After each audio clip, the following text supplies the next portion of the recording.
Okay, well, thank you very much mga kababayan ko dito po sa Sabah, dito sa Malaysia. Sabah is Malaysia, and of course, dito po, particularly dito po sa Kota Kinabalu City. Ito po si Nico Fabian.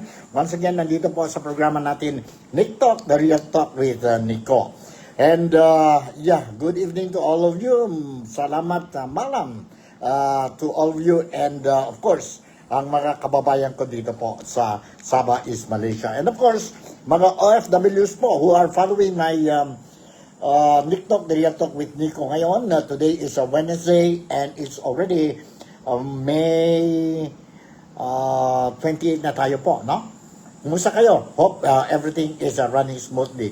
Late tayo sa programa natin dito sa NikTok, the Real Talk with Nico dahil po medyo busy tayo po dito sa Sabah. Dahil a lot of things to attend to.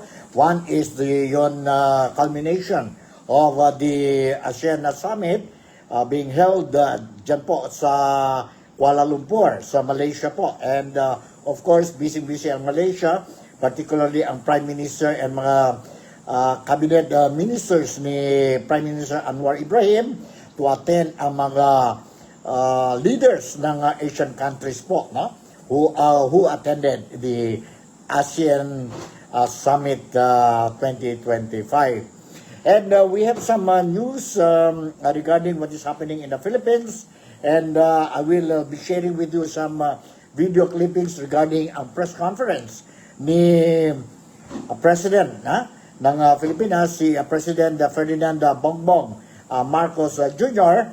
He held a press conference dyan po sa Kuala Lumpur before culminating ang sabihin natin na ASEAN Summit 2025. I will be sharing with you these things, and of course, one of the topics that I'm going to touch is yun na po ang cabinet revamp, performance review ng mga kabinete ni Bongbong Marcos and top officials, government officials po.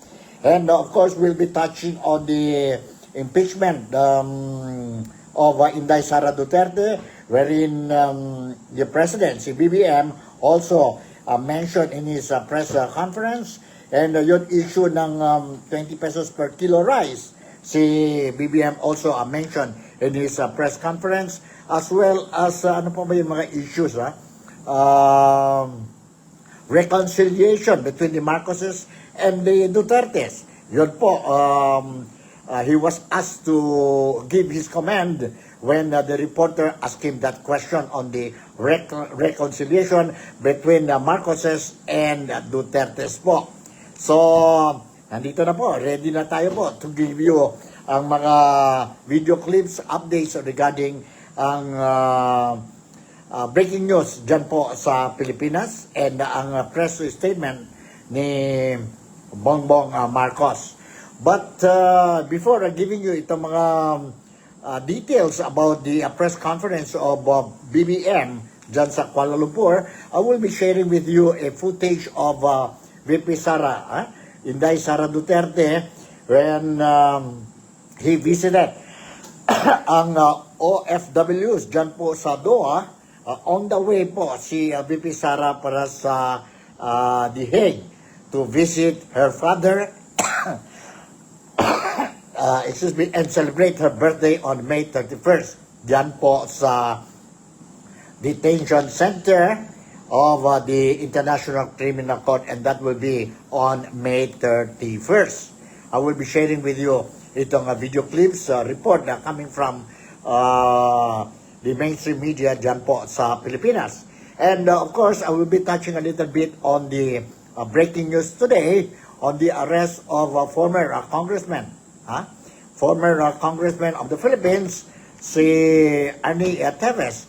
He was arrested yesterday po, kagabi, dyan po sa Timor-Leste. So itong mga latest updates that I'm going to share with you sa oras na ito. So, again, I would like to remind you that ito po si Nico sa NikTok, the Real Talk with Nico. To start with po, nandito po ang video clip that I'm going to share with you regarding ang visitation of Inday Sara Duterte sa mga OFWs dyan po sa Doha while she is en route to The Hague or Netherlands, no? To visit her father who is presently detained or under the custody of the International Criminal Court or ICC. Let's listen to this. The Senate convenes as an impeachment court. Vice President Sara Duterte flew to Doha, the first stop in a series of Duterte Thanksgiving events. Despite the 50-degree heat, Filipinos packed the Our Lady of the Rosary Church for a Thanksgiving Mass with the Vice President. VP Sara earlier said OFW votes made a huge contribution to her 2022 vice presidential win.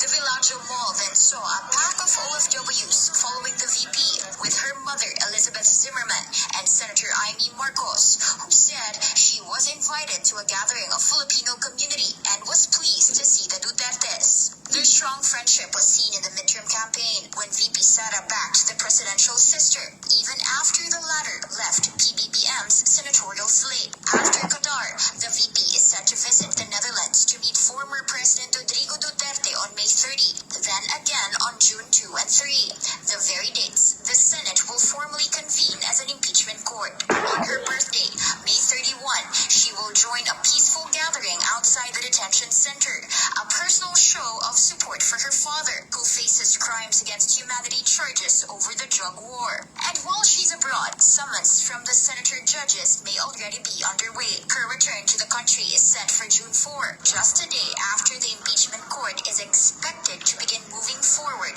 with the complaints against her. The VP will face 7 articles of impeachment, which includes constitutional violation and misuse of public funds. Hannah Tia. Alright, yun po ang video clip that I shared with you regarding ang trip ni VP Inday Sara dyan sa Qatar on the way to the Netherlands to visit her father and spend her birthday with Tatay Digong po come May 31st. Yun ang birthday ni Inday Sara Duterte. So I noticed or obviously nakita natin po ang mga overseas Filipino workers po, no? Dyan sa Qatar, really overwhelmingly welcome ang visitation ni Inday Sara Duterte. And of course, Inday Sara Duterte managed to give some shared a word or two to the overseas Filipino workers concerned. And one of the message that she passed was thanking her or thanking them for the support given to her, to the candidates of PDP Laban during the midterm election, and of course, ang two, sabihin natin endorsement ni VP Sara sa bid of Congresswoman Camille Villar to be a senator, as well as the re-election bid of Senator Amy Marcos po, of which both of them won in the midterm election. And more details on this thing as it comes, I will make sure that you are going to be informed immediately. Immediately. So yun po, yun ang latest updates natin tungkol sa Inday Sara Duterte's trip to Netherlands. Now, another breaking news that we heard today dyan sa Pilipinas is the arrest of a former congressman. Former Congressman Ani Teves, dyan po sa Timor-Leste. He was arrested last night according to the report, and nandito po ang report. Let's listen to this report to get more details po. Nandito, let's listen to this. Opo, ito lang po ang mga facts na verified po namin as of the present. Yung iba po mga tinatanong po sa akin ay i-verify ko pa po. Mahirap na po magbigay ng unverified, baka ma-unclear tayo. So, ito lang po, number 1 po, kahapon po ng mga alas 9 ng gabi, daily time, sapagkat 1 hour ahead po sila sa Timor-Leste, ay may dumating po mga kawani ng Bureau of Immigration ng ng Republika ng Timor-Leste sa tahanan po ni dating Representative Arnie Teves at siya po ay inaresto. Kasama po ang kanyang abogado na si Dr. Jao Sara. At sila po ay dinala doon po sa compound ng Ministry of Interior. At medyo nagkaskapol nga po, nasaktan si Attorney Sara. Ngunit nando naman po sila at sa kasalukuyan po ay ang po, as of our latest information, ay nakakuha po sila sa compound ng Ministry of the Interior. At kung inaresto po, wala naman po ipinakitang warrant o kahit anong basihan in writing kung bakit po siya inaaresto. Okay. Alright, yan po ang breaking news dyan sa Pilipinas regarding the arrest of Ernie Teves, former congressman of the Philippines, dyan po sa Timor-Leste. So, a thousand apology po, medyo nang ubo-ubo pa din tayo po, and we notice not only dito po sa Malaysia o dito po sa Sabah, I suppose even dyan po sa Pilipinas, ang weather condition natin po is unpredictable, di ba? Like what happened this morning. Again, ang weather condition po dito sa Kota Kinabalu, maganda. Ha? Maganda ang weather, although mainit. And in the afternoon, all of a sudden, we experience rain. Tapos ang rain, ulan na naman, no? Ujan na naman. So, yun po, karamihan ng mga kababayan natin dito, I suppose, and also mga residents dito po sa Kota Kinabalu, I saw a lot of them experiencing itong mga coughing problems po dahil sa weather condition. In fact, during my meeting, I have I think 2-3 meetings this morning or today, and one or two of us, no, are complaining about our our health, no. Nag-ubo-ubo tayo, and the past few days may kunting fever tayo po dahil sa weather condition. So, reminder lang sa mga followers ko dito sa NikTok, The Real Talk with Nico, be careful lang po, no? Ang weather condition natin po, and unpredictable ito. So, make sure that we take more liquids and prepare for any eventualities, no? Kasi health is wealth, no? Kung mag-ulan, don't make sure that you don't get wet, and in the event you get wet in the rain, make sure that you take your shower immediately para at least you will not face health problems po. Make sure also that you take vitamins and do some exercise po, no? Do some exercise para ang stamina natin po, ha? We will not be easily get weak or sick, ha? Yun na po ang advice ni Nico ngayon. Okay, let's move on to another topic, and this time around, I will be touching on the press conference of President Bongbong Marcos dyan po sa Kuala Lumpur, no? He took time to talk to the press about the Asian Summit, and also other issues po related to the political scenario dyan sa Pilipinas. Now, I will not be touching more on the Asian Summit because you can see it anywhere in the online media, newspapers, mainstream media, no? Both sa newspapers, sa radio, sa TV, and I will just focus more on the other issues, mga questions addressed to BBM, especially, I believe, itong mga kababayan ko po dito sa Sabah, they also want to know ano-ano ang mga questions raised to BBM during the press conference dyan po sa Kuala Lumpur. Okay, to start with po, let's listen to this video clip, portion of the press conference of BBM or President Ferdinand Bongbong Marcos. Alright, tingnan natin po saan. Let's start with ito po. Let's listen to this, ang press conference ni BBM.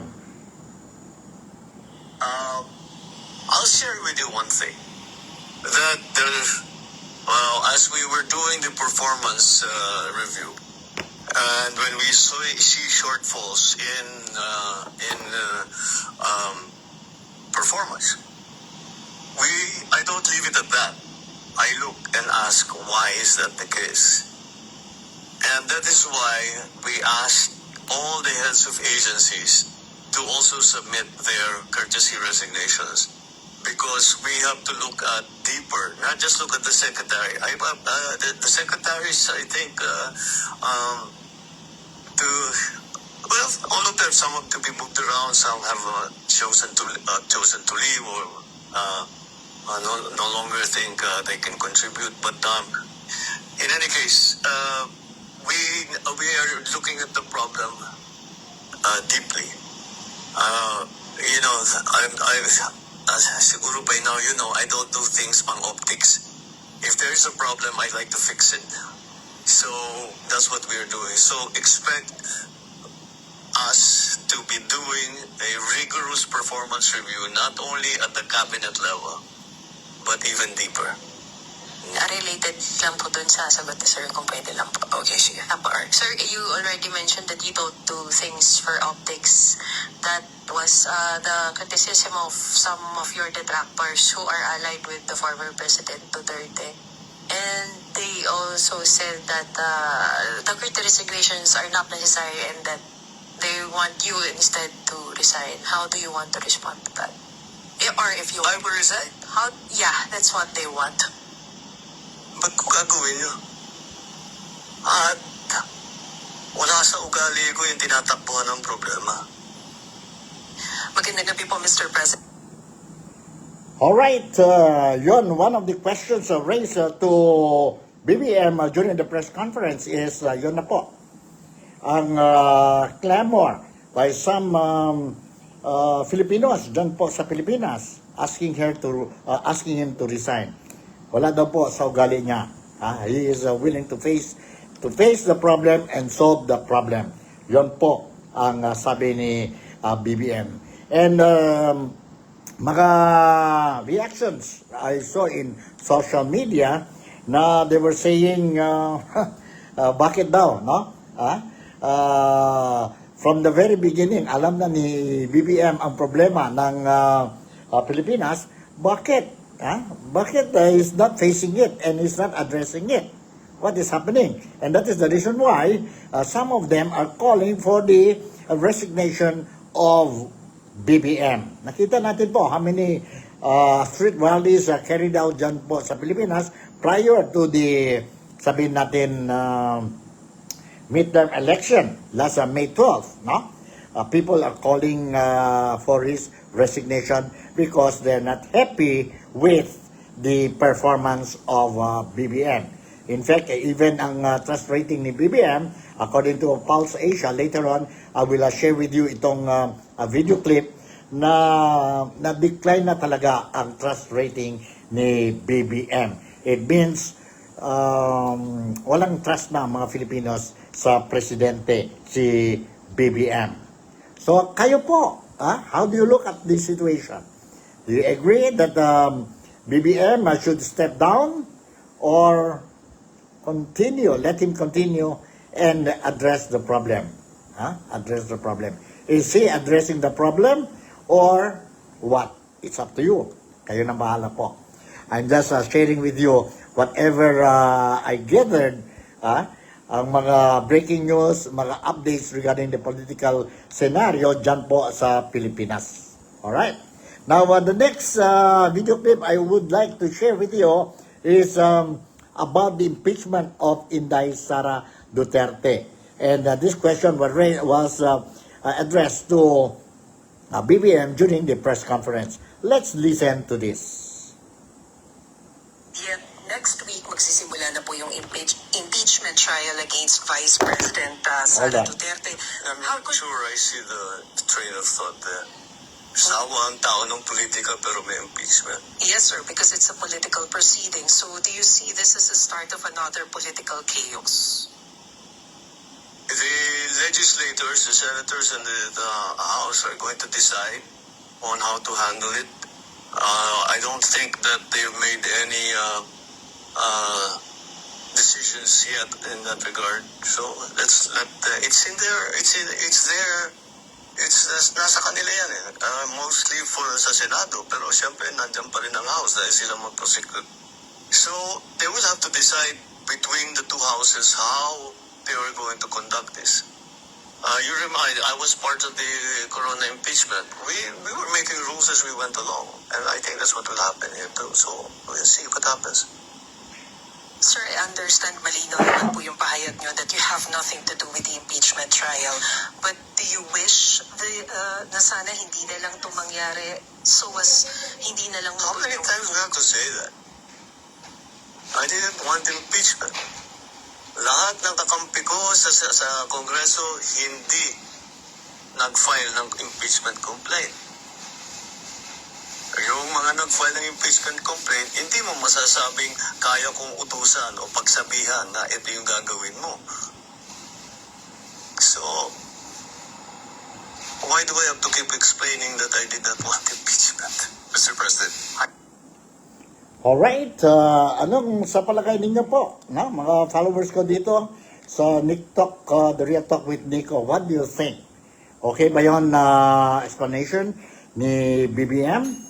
Because we also heard from not only the Filipinos dito po sa Kota Kinabalu or dito sa Sabah, but also reactions are coming from the Filipinos dyan po sa Pilipinas na they are saying,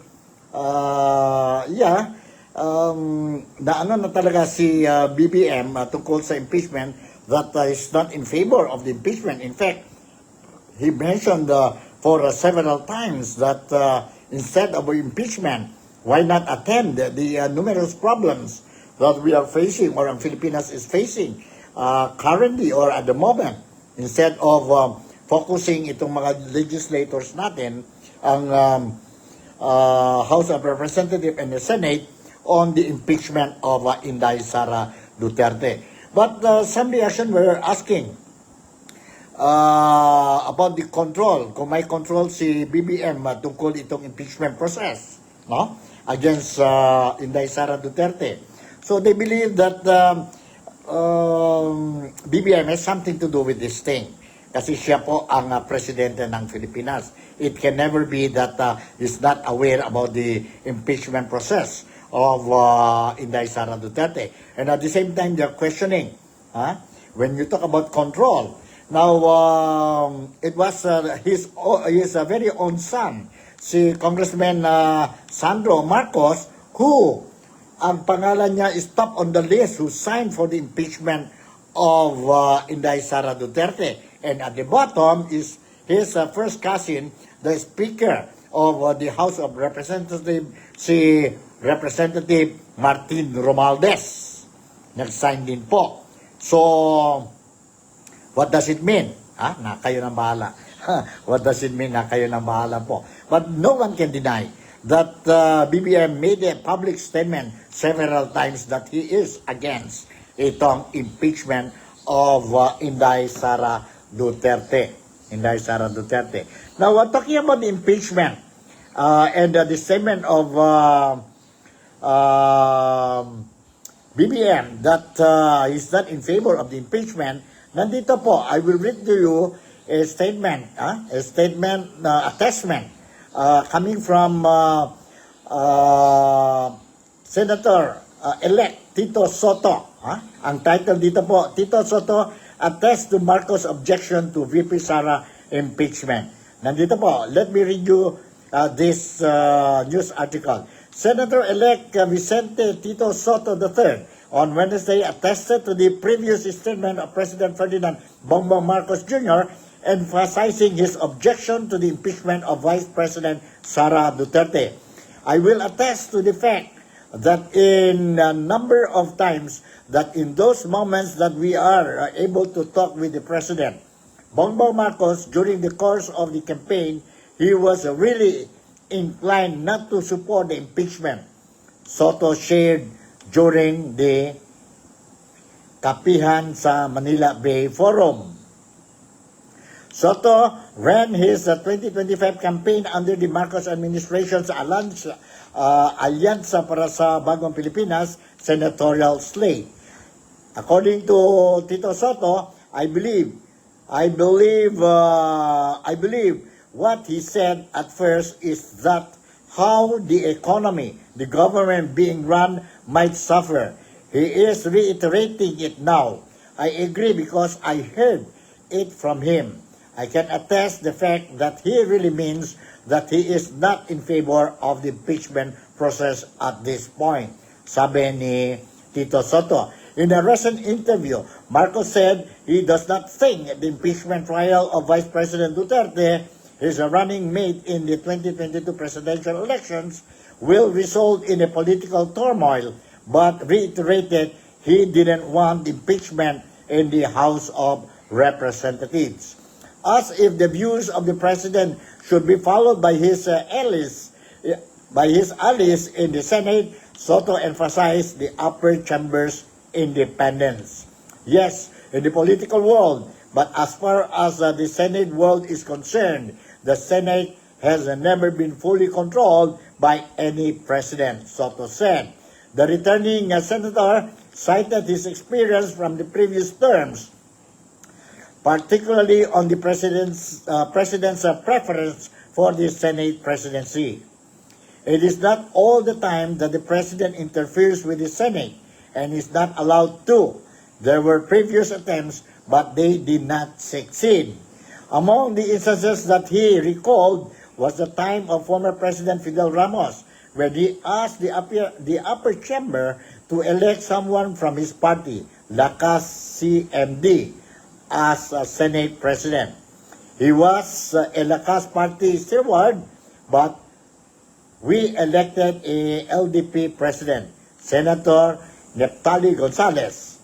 We do not allow the wishes of President Fidel Ramos, who had only 3 members of the Lakas in the Senate during that time, Soto said. The same happened during the time of late former President Benigno Aquino III, when the latter wished for a Senate President from the Liberal Party, but the senators elected former Senator Juan Ponce Enrile instead. So yun po, nakatest si Senator-elect Tito Soto about the statement or reiteration of BBM when it comes to the impeachment trial of Inday Sara Duterte. Totoo, sabi niya, si BBM is not in favor of the impeachment trial of Inday Sara Duterte. But on the other hand, many believe that he has something to do with this impeachment of Inday Sara Duterte. All right. Now, on the other issue or a question raised during the press conference of BBM dyan po sa Kuala Lumpur on the issue of reconciliation between the Marcoses and the Dutertes, nandito po ang sagot ni Bongbong Marcos. Let's listen to this. 153 ba ito? Impeachment. Tapos na ang impeachment. Okay, 153. Let's listen to this. That you're open to reconciling with the Dutertes. And after you said that, certain conditions were floated. For example, like Bongo said, No. That's not how reconciliation works. You don't put conditions to reconcile. If you're sincere, you want to reconcile, let's sit in front of, ano pa talaga problema? Paano nangyari ito? Tanggalin natin ang problema. Pero sasabihin mo, hindi ako makikipag-usap hanggang ibigay mo sa akin ito. Wala pupuntahan na. And that contradiction. Tapos na. That's not reconciliation. That's not even a negotiation. That's demanding. Those are setting conditions. That, So, ano yung sasagutin ng kabila? Ay, itong gagawin mo. Sasagutin mo, hindi, gagawin ko yan kung gawin mo naman ito. Wala nang pupuntahan yun. Tapos na ang usapan. So, how far are you willing to go, Mr. President, to pursue this reconciliation? Put it this way, I don't know. I don't know what will come up. What's needed? Kaya ko bang gawin? Hindi ko kayang gawin. Hindi naman ganun. You cannot prejudge. I'm only I'm going to talk to them only this much. Hindi. Kailangan sinasabi ko nga, bukas ka eh. Kahit anong sabihin mo, pakikinggan ko. Kung talagang tapat ako na nais ko mag-reconcile, isipin ko lang, lahat ng hiningi mo, lahat ng hinanakit mo, kung kaya ko ayusin, ayusin ko para tapos na to. Ayoko nga ng kaaway.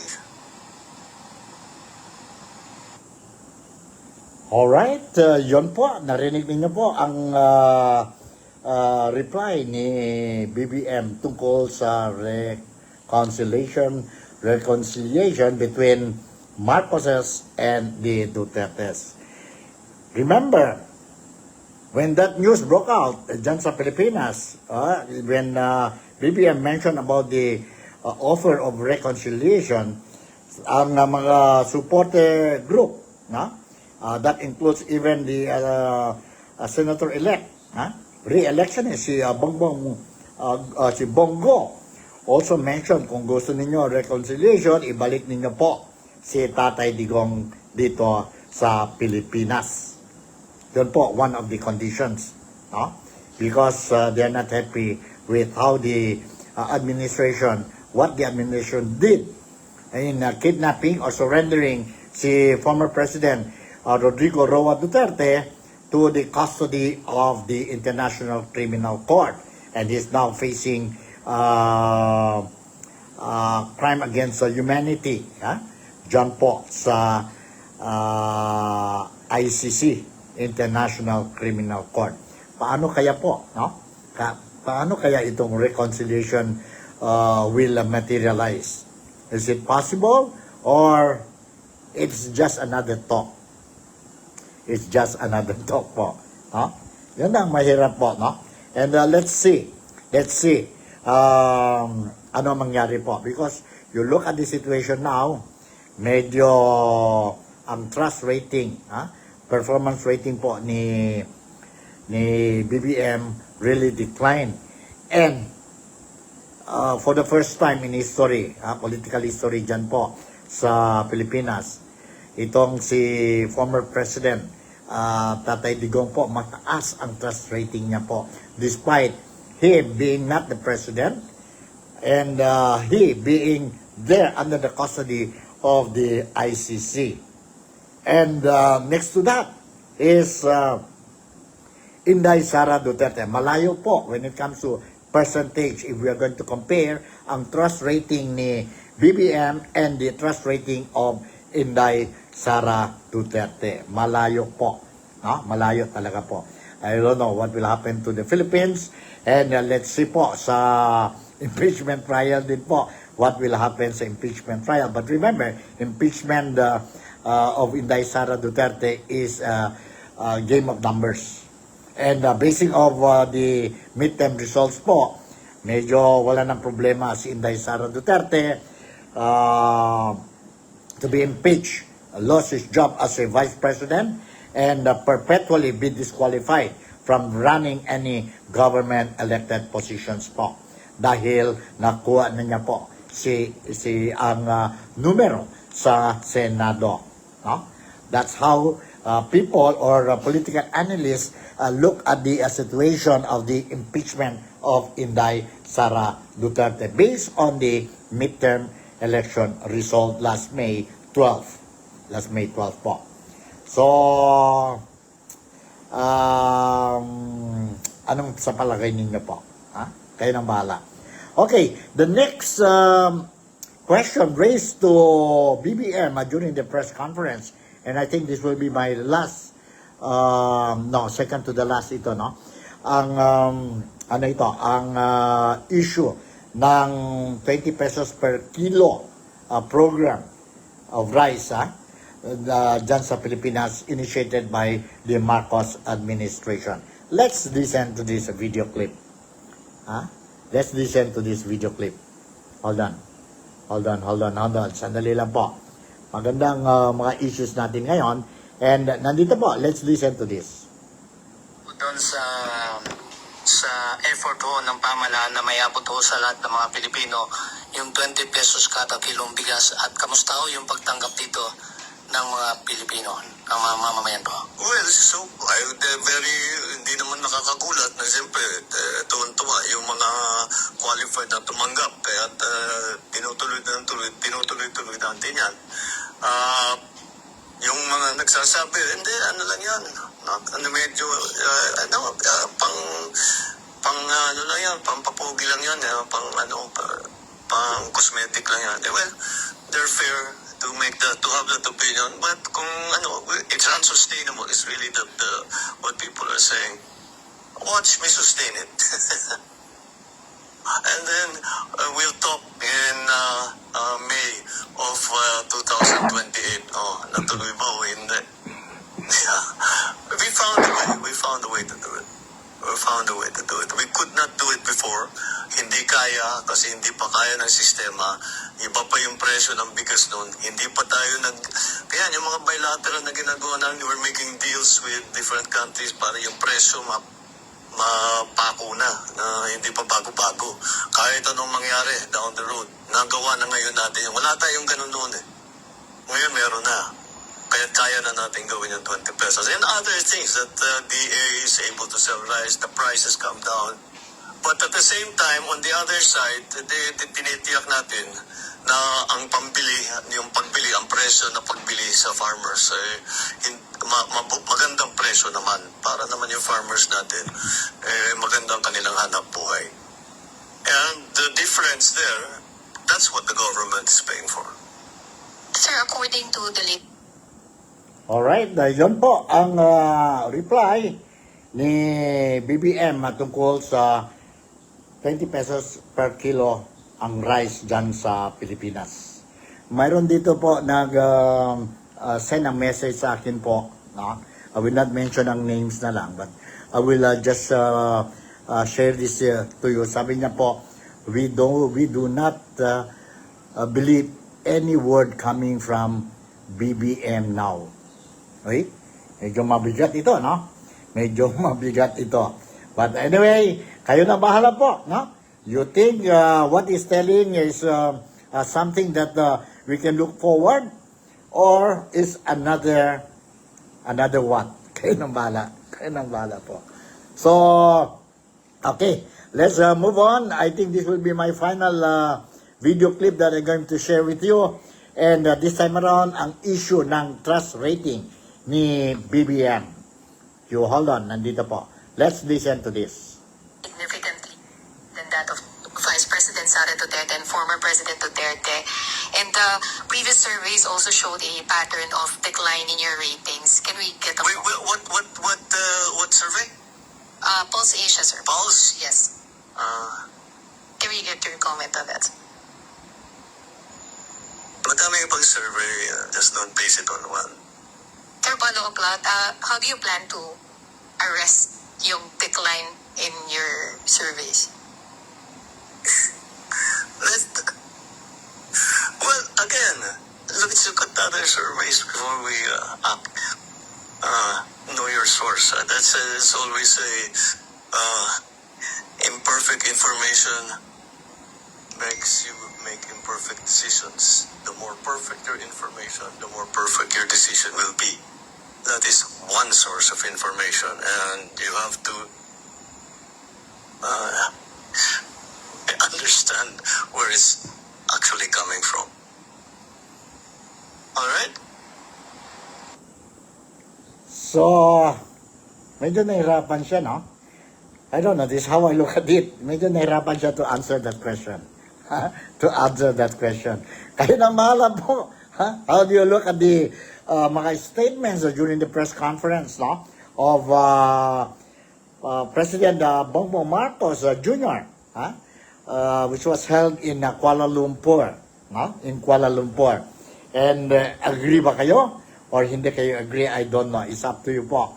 Kayo nang bahala to assess, to make the assessment, no?